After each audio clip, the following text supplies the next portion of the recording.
So it appears I'm starting my day with a half-calorie porridge.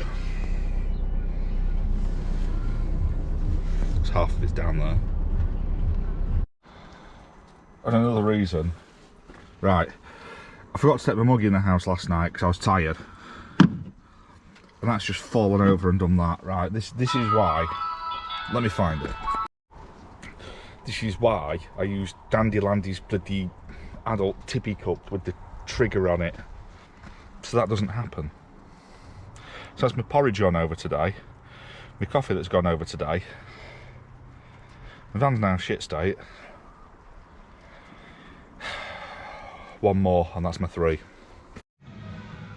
Go on, what have we found? Back slider, lower piston. That's this bit, yeah? Yeah. What's against slider at bottom? Oh, fucking hell, what's... And how long's that been in there? Thank you, LVB. That was in my brakes.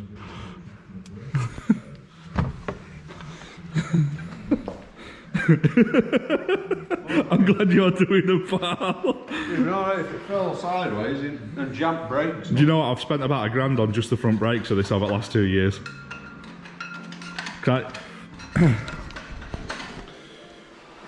Two things I will not do myself. Don't do me on brakes, and I don't compromise on tyres, because this is a 3-ton snow plough, and if I went into the back of a car full of kids, I'd never live with myself. So I get people that know or say they know what they're doing to work on it. So today the fallback is Damo. It's best I can come up with at short notice, but you bruise outside.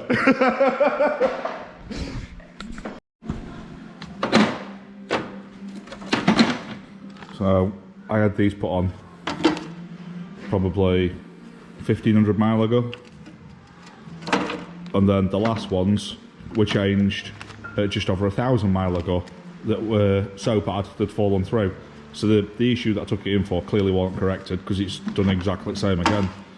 So what people are saying is it could possibly be, I don't know if you can see, but just down there, that item there is the brake bias valve. So what people are thinking is that nothing's getting sent to the rear, and it's literally sending everything to the front. So I've got a 3-ton vehicle solely braking on the front brakes, which would explain why this is doing this. So what we'll do, because it's been an issue, not doubting Damo wrote like that, but after a few hundred miles, we'll rip the wheels off and we'll check to make sure that that is the issue. The last thing left, because everything else has been replaced over the years anyway, we'll change the brake lines out, because that's the last of it. But realistically, within a few hundred miles of the new pads going on, the new axles should be ready, and I'll be having a disc brake conversion, so that should change it again. I reckon it's all weighted driver's seat. Is that what it is? Yeah, definitely. It's definitely not, because I mean, people have actually seen now that I throw half my food on the floor, so that's clearly not the issue. Really? You lube that pipe, mate. I have lubed it. Slap it in there. Where's the rest of the clips? You don't need clips, just bash it in. Ramming speed. That's what? Ramming speed. Ramming speed. What are you doing, step bro?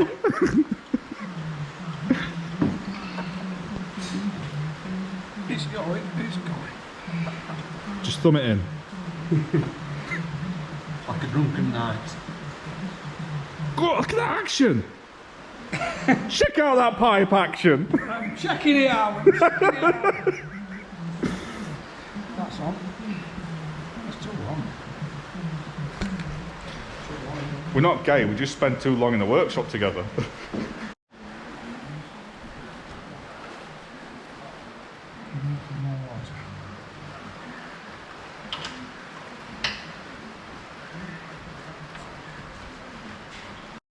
Smart got offended by this radiator, the way it was mounted, so he's just making some bracketry for either side of this, get that on, put the surround back on. Damo's just doing the last bolt in there, because there was a missing one for some strange reason, so that's getting done.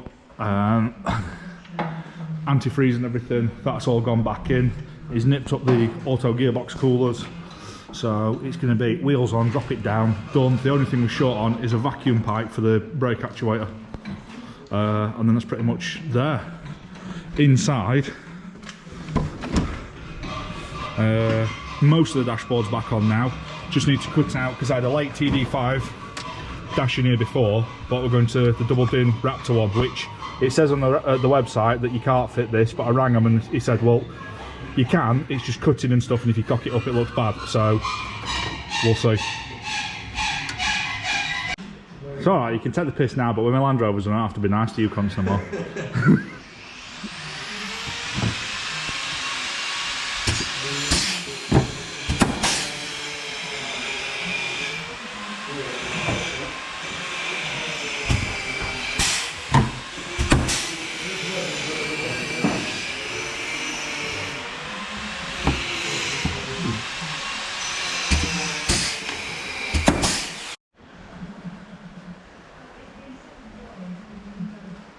Gonna look smart when I've got some sliders.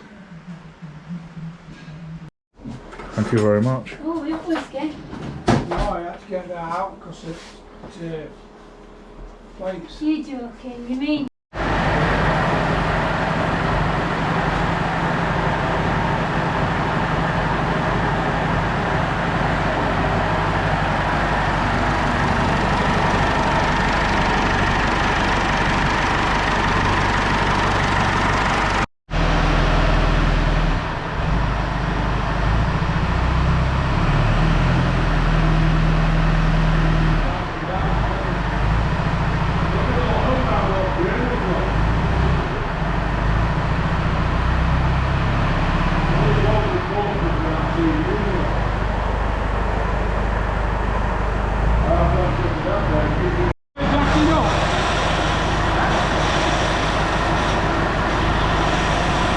That's bleeding the power steering up now.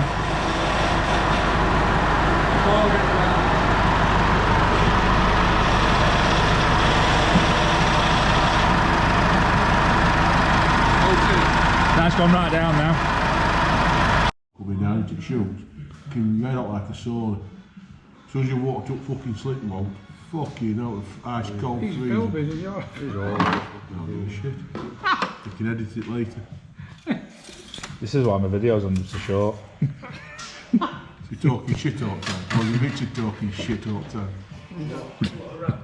No, just, he's got right. So basically, it's run, it's fired up, it's got warm. So yeah, all the oil's been dropped out now. Fresh filter put back on it. There's lubing everything up, and I'm going to run it again.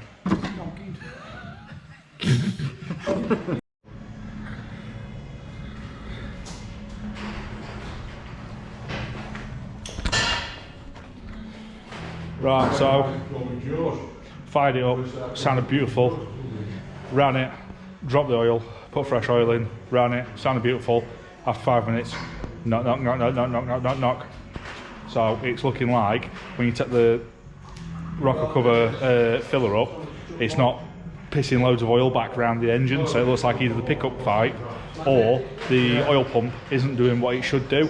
It's got oil pressure, but there's something not quite, so something's coming off. Literally an hour from driving off.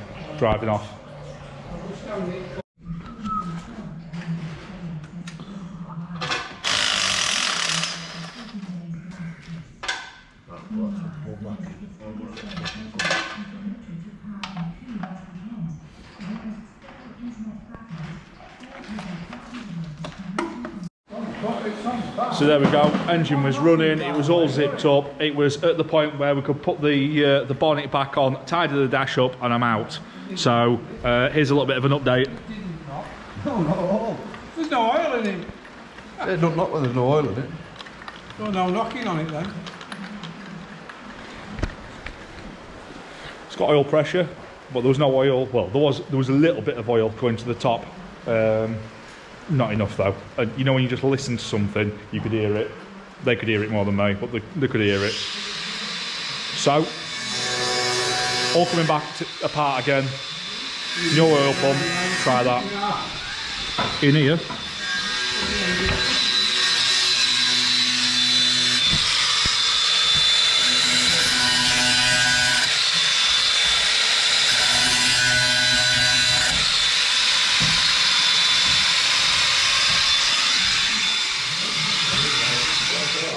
Dashboard's back out again because I've got the Raptor engineering doubled in, so it doesn't fit to this dashboard, so it's a slight bit of adjustment with the grinder. So there you go, we've got that in now. It'll look a lot better when we've got everything on, but basically this top panel, I'm going to put 2 gauges, 4 switches, because I don't need all the switches anymore. Ample charge ports, because that's the main thing, because I'm always charging cameras. I'm going to have lecky window there, lecky window on the far side. I've got work lights on this side, work lights on that side, and then I've got the main lights on the front and the main lights on the rear. So, and then on that one there, it's going to be doubled in head unit, and then I'm going to have the night vision camera in the front go into that, so I've got my night vision there, as well as my 360 cameras there.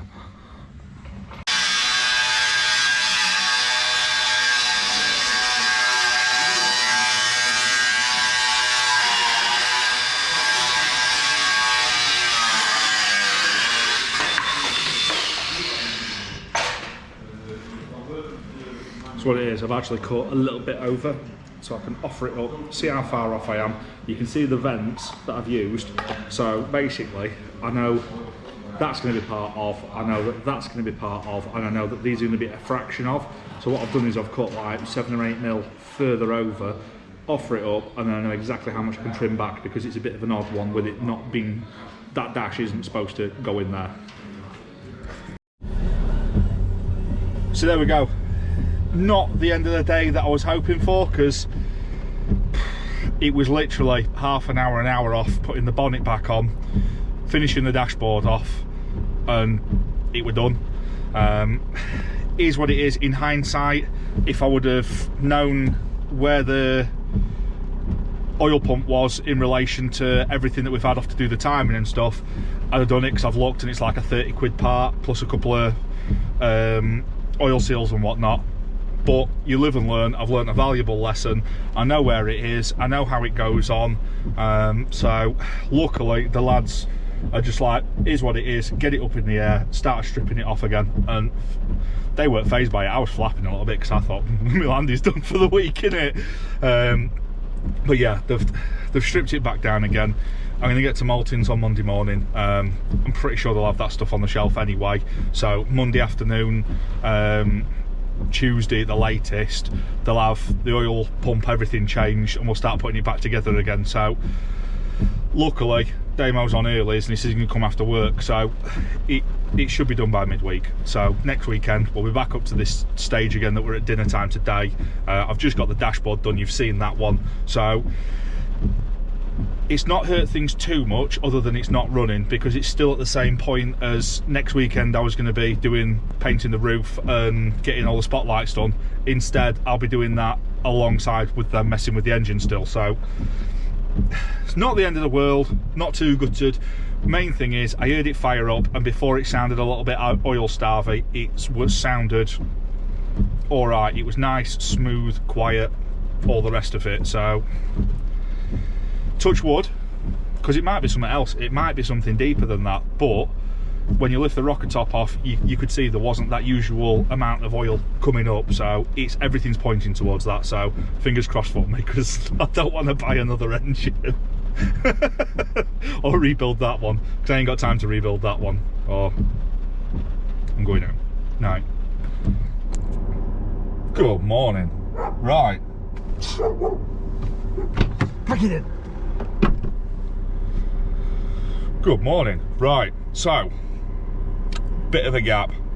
Basically got the engine in half an hour before, putting the bonnet back on and rolling back out. There was a deep down noise in the engine. The lads have took one look at it and gone, not enough oil coming to the top of the engine, so they've stripped it again.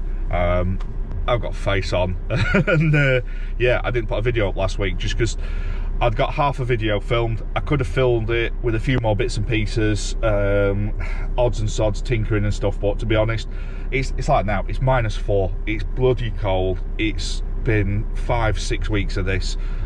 We've just had a steady one, got a load of parts in. Yeah, Maltings dropped a load more stuff off yesterday. The lads have cracked right on, they've got it all back together again. They're just waiting for the sealant to go off on the sump, and we're going to fire up now. So yeah, and just a reminder, about 40% of the people watching this video aren't subscribed, so if you're ready for the adventures when this is back together, hit the subscribe, hit the bell icon, and stand by, because I'm not building this for no reason. So let's go. Fire's lit. That's getting warm. Demo's tried some wood, and we've got a brew. And they're just in Hatfield. He's in Benton.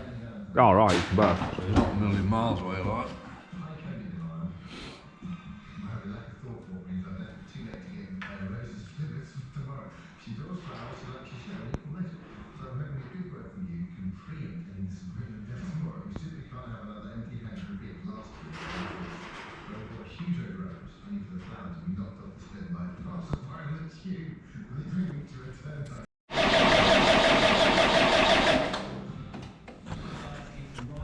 So what he's doing here, he's actually took the fuel pump off, the feed to the fuel pump off, so it will not start. But what he's doing is he's put the oil in, and he's just turning it over now, just to circulate everything everywhere.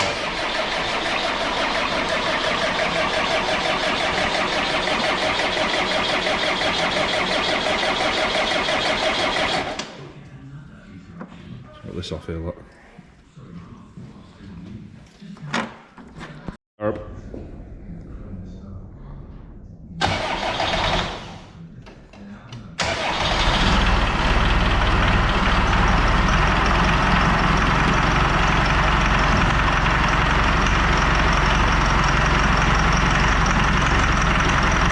Is it in gear?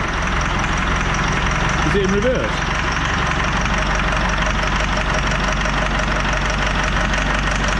Kill it, kill it.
Getting to that time of day.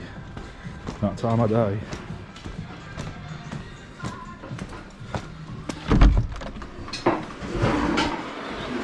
Richie, I know you're in for your eyes, but you don't have to keep taking pictures. I do have to. This, I don't get fed like this at home. And Stu's not here. He's just let the team down, hasn't he? In fact, I think Stu's replaced now, isn't he? Oh, look at this.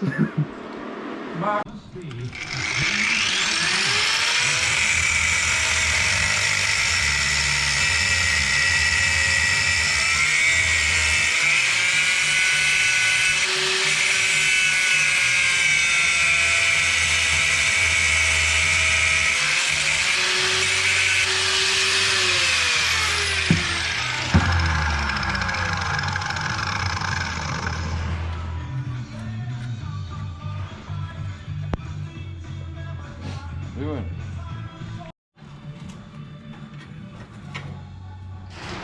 You might need a longer.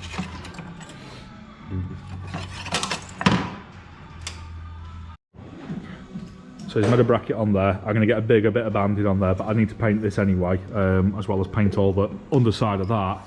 But one of my pet hates, and I'm sure there'll be people screaming about doing this, but this little valve here sits on the bottom of your airbox, and it lets any water out, but when the engine's running, it sucks that together to make a seal. I've had this before. As you can see, these perish, break, whatever. So what I do is that bit gets cut off and the whole thing gets welded up. If you don't want to go to that, or you can't weld or something like that, what I have done is put duct tape over the top of there, where my thumb is, and then I've gone round it and round it and round it, and then put the original rubber cap back on again. The reason for this is I'm less concerned about letting a few droplets of water come out of here and more concerned about going into deep water, this failing, and you're sort of having a raised air intake up here. But if this is down in the engine bay and you're hammering through water and that sucks air up, you're done. You're not moving anywhere and you're dead in water, aren't you? Literally. So, yeah, it's your own preference, but me personally, old Land Rovers, bin that off. So there we go, block from that side. Got that side taped up, taped all the way around. Put the original rubber bit back over the top of it. Like I say, ideally weld this up. That's on the future list of stuff to weld up. But for now, I know that there is zero water getting in there. So from there, you've got your turbo here, sealed up. Goes into your airbox, sealed up, through your airbox. We've now sealed that bit up there. And then it goes from your airbox down and into your snorkel up. As long as you can keep that watertight through that bit there, you're halfway onto a winner, aren't you?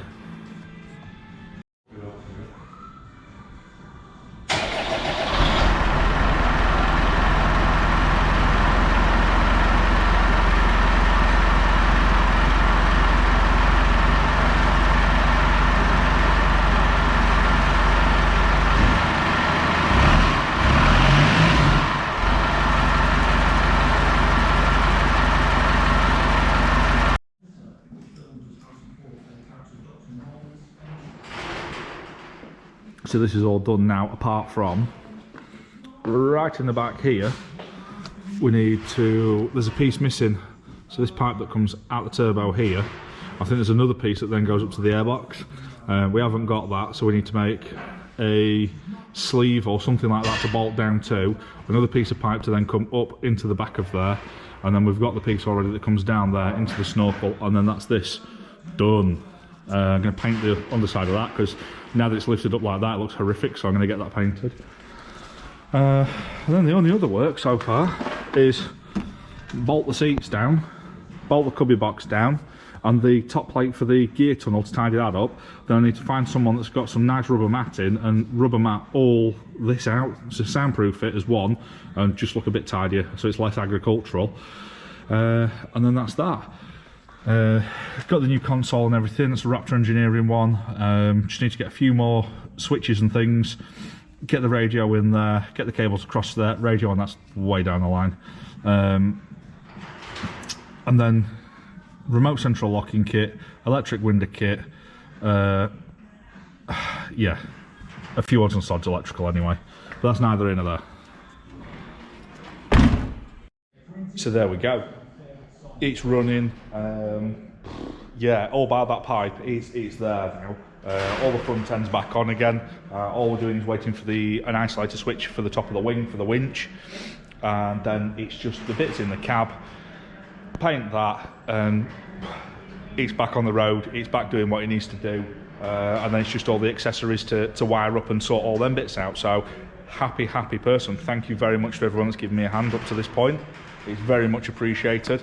Thanks to everyone for going along with this boring series. Going to get it out. I've got a couple other odds and sods to do to it. Obviously, they're probably going to be heavy on the video in it. I'll have a run through at the end of it. As well as that, I'll probably put a few costings of what a lot of the parts and all them bits are coming to. Yeah, I've got some bits to do on Stu's trailer. I've got a bit with a new Chinese diesel heater or something to fit and show. Yeah, and then from there, I'm on call for the next week, so I'm going to try and get a night's shooting as well, and probably stop out in this while I'm doing it. So yeah, probably get a video in that as well. It's coming to an end, thankfully. Thanks for the support, thanks for the thumbs up, comments, all the rest of it. Yous are great, and I'll see you on the next one.